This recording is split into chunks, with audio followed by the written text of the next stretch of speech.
मैं डॉक्टर प्रताप। आज का जो टॉपिक है गैस और एसिडिटी, दोनों एक ही चीज है। समझने का सबका अंतर होता है।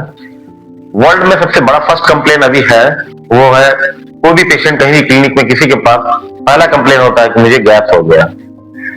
ठीक है, तो इसके लिए हमने सोचा कि एक छोटा सा वीडियो बनाए जिसमें हम बताना चाहते हैं कि एसिडिटी क्यों होता है, गैस कैसे बनता है।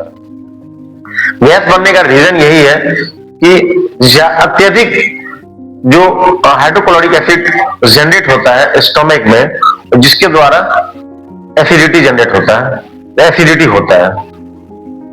इसका पैथोफिजियोलॉजी यही है कि स्टोमक में जो सेल होते हैं उसमें जो सेल है उसमें आपका जो सेक्रेट करते हैं, जो एसिड को रिलीज करते हैं, उसमें है गैस्ट्रिन है, हिस्टामिन है और एसिटाइलकोलिन है।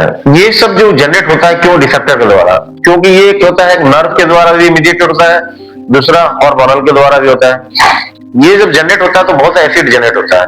एक होता है कि नर्व की जैसे लैटेस्ट फेज में, जैसे वो सोचा, थिंक किया या इसको स्मेल आया तो हमारे अंदर में एसिडिटी मैंने एसिड जो सेल है जो नर्व वेगस नर्व के द्वारा वो स्टिमुलेट हो जाता है और एक्टिवेट हो जाता है, जिसके चलते हमारा ये जो सेल है तीनों, वो जो गैस्ट्रिन हो गया, इंट्रिंसिक एसिटाइलकोलिन हो गया और हिस्टामिन है, ये रिलीज करता है और इसकी जब स्टिमुलेट होता है तो वो एसिड ज्यादा जनरेट होता है। अत्यधिक एसिड जनरेट होने के बाद वो हमारा ऊपर में जो खाने का नली है, लोअर इसोफेजियल स्फिंक्टर, तो वो डिस्टर्ब कर देता है, जिसके चलते उसका ढकार आता है, खट्टी ढकारे आते हैं कभी कभी इसका। ये मेन यही कारण, ये इनका पैथोफिजियोलॉजी है कि इसके जो फैक्टर है उसको डिस्टर्ब कर देना, जैसे डिस्टर्ब कर देना और इसको जैसे अपने आप सेल्फ मैकेनिज्म में इसको इनहिबिट करने के लिए भी वो है कि गैस जो सेक्रेटिन है, जो उसका सेम स्टोमक में ही पार्ट है जो वो रिलीज करता है सेक्रेटिन, जो इसको रोकता है कि एसिड ज्यादा सेक्रेट ना करे। लेकिन जब हमारे खाने का जो प्रक्रिया है वो कठिन और जटिल होता है, जो खाते हैं जो ड्राई आइटम, जंक फूड, जिसके चलते वो जो डिस्टरबेंस है एक्टिवेटर और इनहिबिटर का वो डिस्टर्ब हो जाता है, जिसके चलते एसिड बहुत ज्यादा जनरेट करता है, गैस बनने लग जाता है।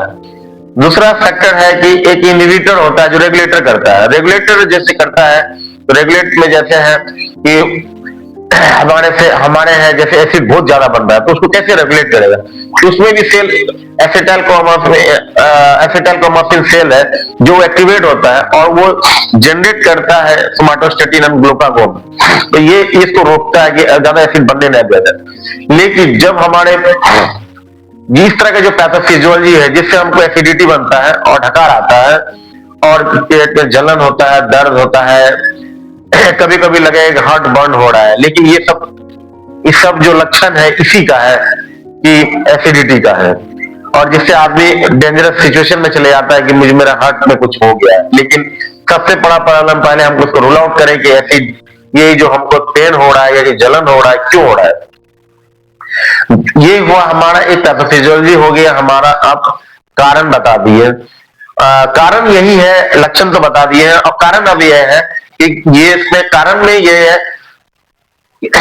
कि ये ऐसा क्यों होता है। हमारे अंदर में बैक्टीरियल इन्फेक्शन है तो ज्यादा बढ़ जाता है। हमारा जो बैक्टीरिया बहुत होता है जो शरीर के बहुत लाभदायक है, लेकिन कभी कभी वो बैक्टीरिया जैसे हेलिकोबैक्टर पाइलोरी जो इन्फेक्शन है वो कभी कभी ज्यादा बढ़ जाने से ये फिर ज्यादा हमारे ये जो खाना को पचाने में ये सब बैक्टीरिया बहुत हेल्प करता है।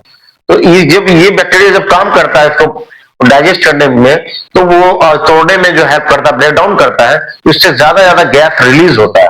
तो जो गैस रिलीज होता है वो उससे क्या होता है कि हमारा जो अदर भी ऑर्गन है और पूरा फुल बॉडी में वो गैस इन करता है कहीं ना कहीं, और जिसके चलते कभी आदमी को सर दर्द होने लग जाता है, कभी मसल क्रैम्प हो जाता है, दर्द करता है छूने से भी, कभी किसी भी एरिया में छूने से दर्द होता है, ढकार आता है।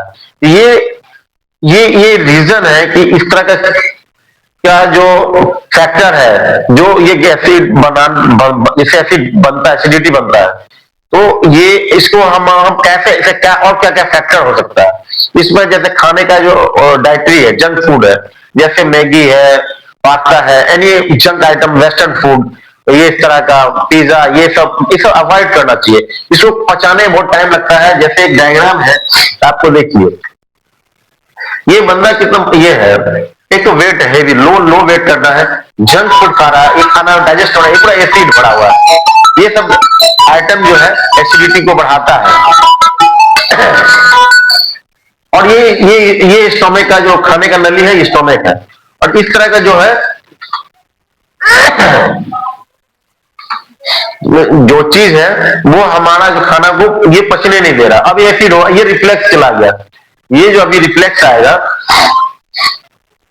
ये रिफ्लेक्स, ये एसिड यहां जाएगा तो इसको जला देगा। इसको बोलते हैं गैस्ट्रोएसोफेगल रिफ्लेक्स, जीआरडी। ठीक है,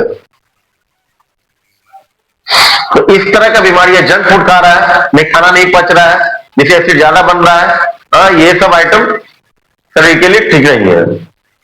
अब स्मोकिंग कर रहा है, वो ड्रिंक कर रहा है, दारू पी रहा है, इस तरह का जो आइटम है, और कैफीन है क्या, ये सब यूज कर रहा है, तो वो सब जो हमारा जो ऑटो बैलेंस जो है, और जो गैस जो एसिड बनता है और एसिड को रोकता है, उसको डिस्टर्ब कर देता है पूरा, जिससे हमारा एसिडिटी और गैस बनने का बहुत सा ये हो जाता है। और फैक्टर, जेनेटिक फैक्टर है, प्रीडिस्पोजिंग फैक्टर है किसी को, और ज्यादा एसिड बनता है तो फिर इसमें क्या होता है कि ये जो पेट में है, ये इसी एरिया में ये पेप्टिक अल्सर कर देता है। यहाँ पर इसका जो मुकोसा है तो ब्रेक डाउन कर देता है, ये जल जाता है, और ये जला देगा तो यहाँ पे पेप्टिक अल्सर हो जाएगा। यही पेप्टिक अल्सर लंबे समय से रहने से बाद में ये गैस्ट्रिक कैंसर हो सकता है। इसलिए हम ये बताना चाहते हैं कि इस तरह का जो बीमारी है, लाइफ स्टाइल मॉडिफिकेशन, वजन कम करें, और वाकई आदमी सेडेंटरी वर्क करता है, घर बैठे ज्यादा काम नहीं करता है, ये सब चीज जो वो सब फैक्टर है जो एसिडिटी को बढ़ाता है, गैस बनता है। तो वो सबको हम नेक्स्ट वीडियो में हम चाहेंगे, बताना चाहेंगे कि इसका हम कैसे इसका उपाय करें, किस तरह का डाइट लें, और किस तरह से हम इसको रोकथाम करें, जिससे आगे चलकर कोई भी ऐसा बड़ा बीमारी है जो गैस्ट्रिक कैंसर को अवॉइड करें और इससे बचने का कोशिश करें। Thank you.